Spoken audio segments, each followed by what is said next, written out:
ಕಾಂಗ್ರೆಸ್ನಲ್ಲಿ ಈಗ ಇನ್ನೊಂದು ಚರ್ಚೆ ಏನು ಅಂತಂದ್ರೆ ಬೆಂಗಳೂರು ಉತ್ತರ ಭಾಗಕ್ಕೆ ಕಣಕ್ಕಿಳಿಸಬೇಕು ಅನ್ನೋದಕ್ಕೆ ಒಂದು ಹೊಸ ಹೆಸರನ್ನ ತಂದಿದ್ದಾರೆ ಈಗ. ಬೆಂಗಳೂರು ಉತ್ತರಕ್ಕೆ ಕಾಂಗ್ರೆಸ್ಸಿಂದ ಮಾಸ್ಟರ್ ಸ್ಟ್ರೋಕ್ ಆಗುತ್ತಾ ಆಗಲ್ವಾ ಅನ್ನೋದು ಚುನಾವಣೆ ನಂತರ ಗೊತ್ತಾಗುತ್ತೆ. ಸ್ಟಾರ್ ಅಭ್ಯರ್ಥಿ ಕಣಕ್ಕಿಳಿಸೋಕೆ ಕಾಂಗ್ರೆಸ್ ಮಾಸ್ಟರ್ ಪ್ಲಾನ್ ಅನ್ನು ಮಾಡ್ಕೊಳ್ತಾ ಇದೆ. ಪ್ರಿಯಾ ಕೃಷ್ಣ ಅವರನ್ನ ಬೆಂಗಳೂರು ಉತ್ತರ ಲೋಕಸಭಾ ಅಭ್ಯರ್ಥಿಯಾಗಿ ಮಾಡಬೇಕು ಅಂತ ಲೆಕ್ಕಾಚಾರ. ರಾಜ್ಯ ಚುನಾವಣಾ ಸಮಿತಿಯಿಂದ ಪ್ರಿಯಾ ಕೃಷ್ಣ ಅವರ ಹೆಸರು ಈಗ ಶಿಫಾರಸು ಆಗ್ತಾ ಇದೆ. ನಿನ್ನೆ ನಡೆದ ಕಾಂಗ್ರೆಸ್ ಸಭೆಯಲ್ಲಿ ಪ್ರಿಯಾ ಕೃಷ್ಣ ಅವರ ಹೆಸರು ಪ್ರಸ್ತಾಪವಾಗಿದೆ ಅಂತಿದ್ದಾರೆ. ಹಾಗೆ ನೋಡಿದ್ರೆ ಮೊದಲನೇದಾಗಿ ಕೃಷ್ಣ ಬೈರೇಗೌಡರ ಹೆಸರು ಇಲ್ಲಿ ಬಹಳ ಚರ್ಚೆಗೆ ಬರ್ತಾ ಇತ್ತು. ಅದನ್ನು ಬಿಟ್ಬಿಟ್ರಾ ಅಥವಾ ಅವರಿಗೆ ರಾಜ್ಯದಿಂದ ಈಗ ಕೇಂದ್ರಕ್ಕೆ ಹೋಗಕ್ಕೆ ಆಸೆ ಇಲ್ವಾ? ನನ್ನ ಸಹೋದ್ಯೋಗಿಯಿಂದ ಕೇಳ್ತೀನಿ. ರವೀಶ್, ಈಗ ಆರಂಭದಲ್ಲಿ ಕೃಷ್ಣ ಬೈರೇಗೌಡರನ್ನ ಅಖಾಡಕ್ಕೆ ಇಳಿಸೋಣ, ಒಂದು ರೀತಿ ಚಾಣಾಕ್ಷರು, ಮಾತಿನಲ್ಲಿ ಹಿಡಿತವನ್ನು ಇಟ್ಕೊಂಡಿರುವಂಥವ್ರು, ಲೋಕಸಭೆಯಲ್ಲಿ ಚತುರರಾಗಿ ಮಾತನಾಡ್ತಾರೆ ಅಂತೆಲ್ಲ ಬಹಳ ಚರ್ಚೆ ಬರ್ತಾ ಇತ್ತು.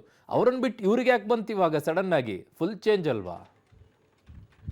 ಅರುಣ್, ಖಂಡಿತವಾಗಿಯೂ ಕೂಡ ಬೆಂಗಳೂರು ವಿಚಾರಕ್ಕೆ ಬಂದಂಥ ಸಂದರ್ಭದಲ್ಲಿ ರಾಮಲಿಂಗಾರೆಡ್ಡಿ ಮತ್ತು ಕೃಷ್ಣ ಬೈರೇಗೌಡರ ಹೆಸರನ್ನ ಆರಂಭದಲ್ಲಿ ಒಂದು ರೀತಿಯಲ್ಲಿ ತೇಲಿ ಬಿಟ್ಟಿದ್ರು. ಅವರ ಹೆಸರುಗಳು ಕೂಡ ಒಂದು ರೀತಿಯಲ್ಲಿ ಮುಂಚೂಣಿಯಲ್ಲಿತ್ತು. ಆದರೆ ಪ್ರಮುಖವಾಗಿ ಕೃಷ್ಣ ಬೈರೇಗೌಡರು ಎರಡು ರೀತಿಯ ಕ್ಲೈಮ್ ಮಾಡ್ತಾ ಇದ್ದಾರೆ. ಅಂದರೆ ಈಗಾಗಲೇ ನಾನು 2 ಬಾರಿ ಲೋಕಸಭೆಗೆ ಸ್ಪರ್ಧೆ ಮಾಡಿದ್ದೀನಿ ಅಂತ. ಬೆಂಗಳೂರು ಉತ್ತರದಿಂದಲೂ ಕೂಡ ಸ್ಪರ್ಧೆ ಮಾಡಿ ಸೋತಿದ್ದೀನಿ, ಮತ್ತು ಬೆಂಗಳೂರು ದಕ್ಷಿಣ ಲೋಕಸಭಾ ಕ್ಷೇತ್ರದಿಂದಲೂ ಕೂಡ ಸ್ಪರ್ಧೆ ಮಾಡಿ ಸೋತಿದ್ದೀನಿ. ಹಾಗಾಗಿ ಎಷ್ಟು ಬಾರಿ ಅಂತ ಪ್ರಯೋಗ ಮಾಡ್ತೀರಾ ಅನ್ನೋ ಪ್ರಶ್ನೆಯನ್ನು ಕೂಡ ಕೇಳಿದ್ದಾರೆ. ಜೊತೆಗೆ ಈ ಸಲ ನನ್ನನ್ನು ಬಿಟ್ಬಿಡಿ ಅಂತಲೂ ಕೂಡ ಒಂದು ಕಾಂಗ್ರೆಸ್ನ ಹೈಕಮಾಂಡ್ ಮುಂದೆ ಒಂದು ರೀತಿಯಲ್ಲಿ ಅವಲತ್ಕೊಂಡಿದ್ದಾರೆ.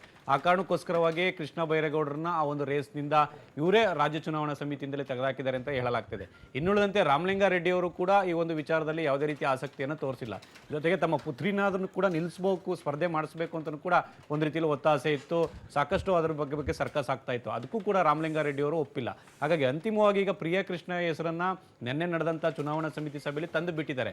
ಆದರೆ ಅದಕ್ಕೆ ಅವರ ತಂದೆ ಕೃಷ್ಣಪ್ಪ ಅವರು ಒಪ್ತಾ ಇಲ್ಲ. ಇನ್ನೂ ಕೂಡ ಅವ್ರನ್ನ ಮನವೊಲಿಕೆ ಕಾರ್ಯದಲ್ಲೇ ಮುಂದುವರಿತಾ ಇದೆ. ಅಂದರೆ AICC ಅಧ್ಯಕ್ಷರು ಮಲ್ಲಿಕಾರ್ಜುನ್ ಖರ್ಗೆ ಮತ್ತು ಸಿದ್ದರಾಮಯ್ಯವರು ಅಂತಿಮವಾಗಿ ಏನಾದರೂ ಮನವೊಲಿಕೆ ಮಾಡಿ ಒಪ್ಪಿಸಿದ್ರು ಮಾತ್ರ ಪ್ರಿಯಾ ಕೃಷ್ಣ ಅವರು ಅಭ್ಯರ್ಥಿ ಆಗ್ತಾರೆ. ಇಲ್ಲ ಅಂದರೆ ಇನ್ನುಳಿದಂತೆ ಆಪ್ಷನ್ 2 ರಾಜೀವ್ ಗೌಡ್ರು ಏನಿದ್ದಾರೆ ಅವರನ್ನೇ ಕೂಡ ಅಭ್ಯರ್ಥಿ ಮಾಡುವಂಥ ಸಾಧ್ಯತೆ ಕೂಡ ಜಾಸ್ತಿ ಇದೆ. ಅರುಣ್. ಓಕೆ ರವೀಶ್, ನಿಮ್ಮೆಲ್ಲ ಮಾಹಿತಿಗೆ ಧನ್ಯವಾದಗಳು.